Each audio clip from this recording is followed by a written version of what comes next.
What's going on, y'all? It is the Baltimore Angler, aka TBA, aka the best angler. I'm just playing. It is me. I'm back with another episode, and today I'm going to be talking about my big catfish setups. I want to apologize to y'all because I went all through 2019 and some of 2018 catching big catfish, and I hadn't even talked about my gear.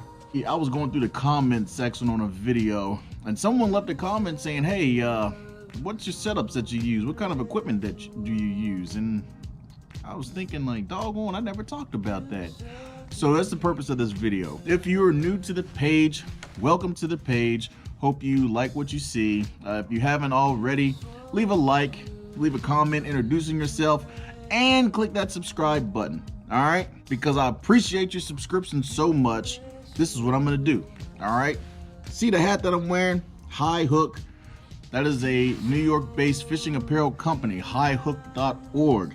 If you go to their website, check out their gear. Not only do they have some nice fishing apparel, from bikinis to moisture wicking shirts to face shields to hats to visors. They got everything, and they got very good prices. All right, not only that, but if you go to their website at checkout, type in the discount code Baltimore Angler, you'll receive 15% off of your order. All right, so on top of the good prices that they got, you'll receive an additional 15% out off your order when you use the discount code Baltimore Angler. All right, so without any further ado, let's get to this video.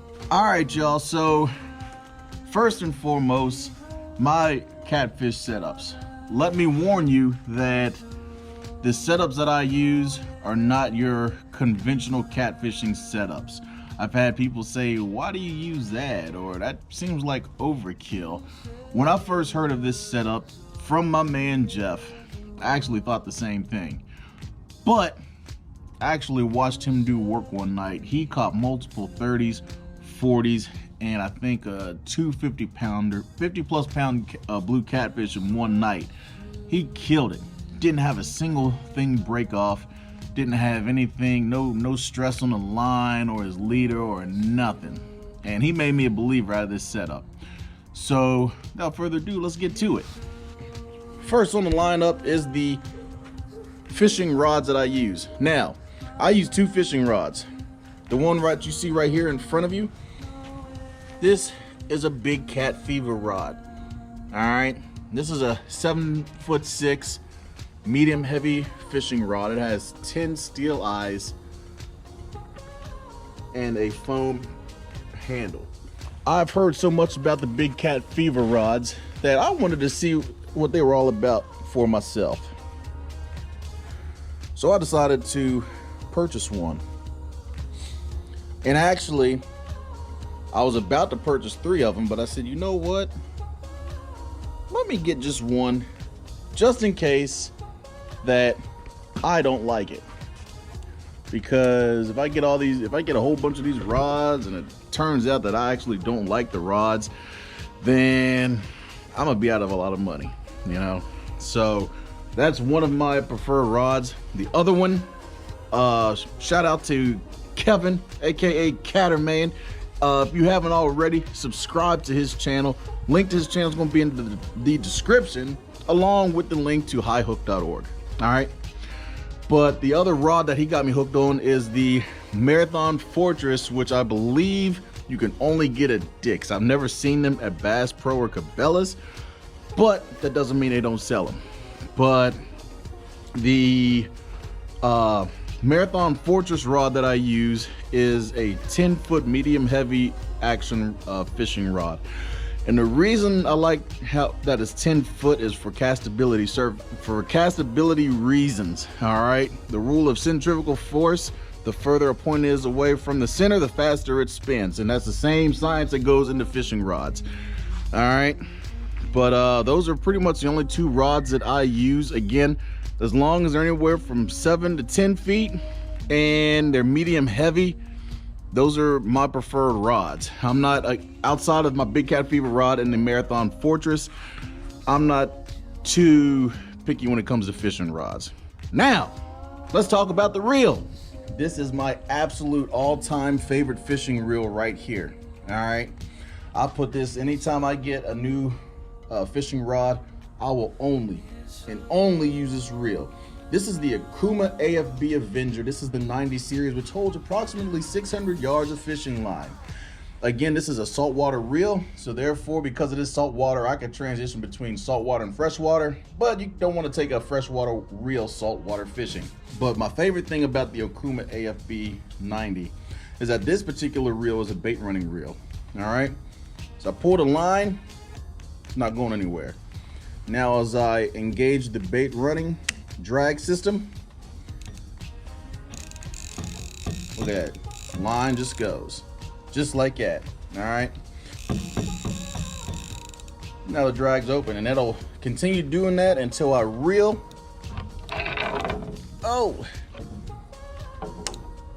Which calls the switch to close. All right, so now at that point I'm ready to fight the fish. And again, I fell in love with this reel because I've seen it handle 2 species of sharks, no problem. So I know it'll hold up just fine to catfish. The only issue I had, the 90 series was a bit too big for the reel seats on this Big Cat Fever rod. Luckily, I was able to get it to fit, but barely. So now we're gonna talk about the fishing line that I use. The Daiwa JX8 braided line, all right? And I believe that is 70-pound test that I have on there. Now, the line is also something else that Caterman turned me on to, because no matter how hard you try, it is very low probability that line's gonna break. Before I started using this braided line, I was using spider wire braided line. And spider wire, it's not bad, but sometimes it would get a mind of its own and break at will. And I didn't really like that too much. With the Daiwa JX8, I've never had a single fish break off because of the line. Never. The reason this line is free right now is because last time I went fishing, I caught a snag, and I absolutely could not get the snag free, so I intentionally broke the line just to get the snag. All right, and that is the rod, reel, and the fishing line I use. Now we've talked about a fishing line, the rod and reel. Now I want to talk about the actual setup, from the swivel to the bead, all the way down to the fish finding rig, aka your sliding sinker. This right here is the only brand that I use for the sliding sinker. It is an Uncle Sport sliding sinker, fish finding rig, whatever you want to call it. I ordered these off of Amazon. Again, Caterman man knows exactly what he's talking about. And the reason I like these, I've used many different variations of these fish finding rigs before, and some of them I've had actual issues where the sinker, the part that holds the metal clip, actually breaks away from your plastic slider. Like, I'd cast down, it just feels super light. This part with the weight on would completely break off. I've never had that issue with these. Again, the Uncle Sport fish finding rig. All right, and just to help you all out, what I'll do, all of my equipment, I'll place links to my equipment in the description, so that way you could also find these more easily. So next we have a luminous glow fishing bead. All right, this is made from Catch All Tackle. All right, and the cool thing with this is that it actually glows in the dark. So when you're reeling your stuff in, if you're doing night fishing, it's going to be a little bit easier for you to see it. But this is what I use to protect my knots when I tie my knots from my main fishing line to my swivel. Next, with the swivel, I just use basic Eagle Claw swivel. All right, I believe this is a I want to say 1/4. I'm not entirely sure, as I've had it forever, but I believe the it's like 75-pound test on the swivel. All right, and again, just basically you can just go to Walmart, the Eagle Claw brands, and you can buy these. I've never had issues with these. Let's talk about sinkers. I actually keep a variety of different sizes of sinkers. I usually reserve my 1s and 2s if I'm snakehead fishing, and if I just want to kind of use a different setup. But with snakehead fishing, that's a whole different monster, and usually 9 times out of 10 I'm just using a straight bobber for those. All right, but since I fish flowing rivers, I need sinkers, sinker sliders, and heavier gear. And so what I do is anytime I'm fishing a body of water, I always start with a 3-ounce no-roll sinker. All right, just kind of get a variation of what the current is like and so forth. If the current is up a little bit, I'll upgrade to a 6-ounce, just a 6-ounce sinker. All right, and again, all I do, just undo your sliding sinker, just put your sinker on there, and bam, good to go. All right, but let's say the current is even stronger. Well, I'll upgrade to an 8-ounce sinker. All right, and sometimes I've only had to bust this out once. I got 10-ounce sinkers as well. All right, because I like to fish a lot of rivers. The Potomac River in general, where I mainly fish, I noticed in 2018 the current seemed a lot stronger than what it was in 2019. 2018 I was having to go between the 10, the 8, and the 6. 2019 I've been good with a 3 all year long. Even right now in 2020, I've been good with a 3-ounce sinker. There was one point in 2019 I had to go up to a 6-ounce sinker, but you know, it still wasn't too bad. And plus with sinkers as well, if you're fishing deep water, you want to be able to get down to at depth before the current pushes your rigs away. And so again, that's why I like using heavier sinkers, and I keep a variety of different weights for those sinkers. Now, this is where things start to get interesting, because now where the entire catfish community goes one way with leaders, I'm all the way in left field with how I use my leaders. All right, and again, if for those who know me and know my methods, I don't really follow with what's popular and what's normal. I follow with what I know works. So with my leader, with normal leaders, people typically use a heavier test of monofilament line. And I believe this is the Trilene Big Game fishing line. This is 50-pound test. Still keep it on me because I still use it, but what I use now is actually, I found works, especially for snaggy areas. Definitely works for bigger fish, and economically I find it to be a lot better. But what I have right here is a steel leader. All right, I actually started using a steel leader about maybe a few months ago, and what happened, my man Jeff, funny man Jeff, came up with the idea, and he said, man, you know what, I'm getting tired of always breaking off with snags, man, so I'm gonna go get a steel leader. I said, you know what, that kind of seems like overkill a little bit, man. Well, let me tell you what happened. All right, so Jeff went out fishing one night. I think this was back in October 2019. This man seriously caught a bunch of 30s, bunch of 40s, and I think 2 or 3 50-pound fish all on the same night. He was absolutely killing it out there. Because he was using a steel leader, none of his equipment got fatigued, and he didn't have a single break off. The few snags he got hooked to, he was able to just pull the snag like right out of water, or break the snag off, take the snag off, get it off of his hook, and he kept fishing, man. And watching him work actually absolutely made me a believer. So I said, you know what? Let me try that out. I already had steel leaders. I had a set of crimpers to create the leaders, and so I made a whole bunch of them. And lo and behold, I haven't had between the Daiwa JX8 braided line and the steel leaders that I use, which is made by offshore angling. Offshore products. I haven't had a single break off. All right, so again, it might seem like overkill to the experienced catfish angler, but it works, man, you know. So now we're going to go look at fishing hooks. I used to use brain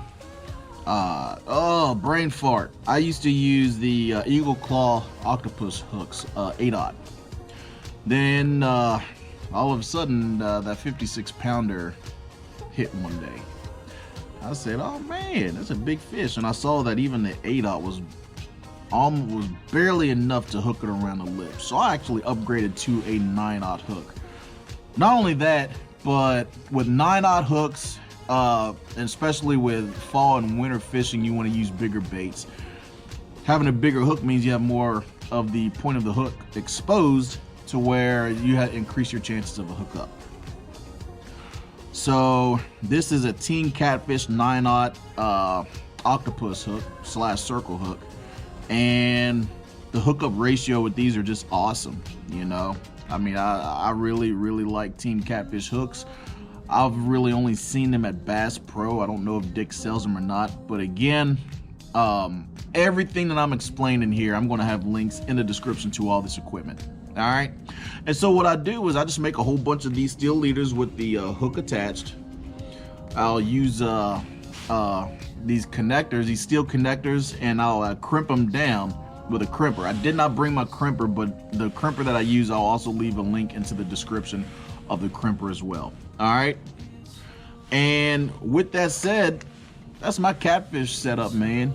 I didn't bring my net, but I use 2 nets. I use a I believe it's a Bass Pro, the biggest net they got, just because the smaller net I had, some fish were a little too big for that net, and I lost a lot of fish because of the size of the net. And I also use a pier net as well, again, just for bigger fish. And I got some areas I fish where you can't reach the water with a regular handheld net. All right, so that's this episode. Again, these are my catfish setups. This is what I use. I can definitely vouch for everything that is in this video, because I don't have the break-offs anymore. You know, I get much more of a hookup. 2, doing this whole YouTube thing, from time to time you'll have people that'll stumble up on you. They recognize you and they say, oh man, you catching a fish right now? Well, yeah, I'm catching a fish. And if you stumble up on me, you've never caught a fish before, guess what? You're probably going to catch that fish. I'm going to be chilling. You know what I'm saying? But cool thing too, you know, especially for some of you who know people who've never caught a fish before, you know, you're guiding them through catching a bigger fish. Soon as they see that fish, they think, oh my gosh, I gotta fight that fish harder, and they start fighting harder. Well, when they do that, that's when stupid things happen, like line breaks, a hook comes out of its mouth, things like that. This setup, you could actually fight a fish pretty hard. As long as that hook is in its mouth good, nothing is breaking on here. So again, it's not just a good setup for big catfish, it's a setup that I can vouch for. All right, so I'm about to get out of here. I probably got another half hour of sunlight, and so I'm gonna get my butt up out of here, man, and I will see y'all in the next one. All right, so in the meantime, y'all take care. Be easy. Baltimore Angler. See you later. Have a good day.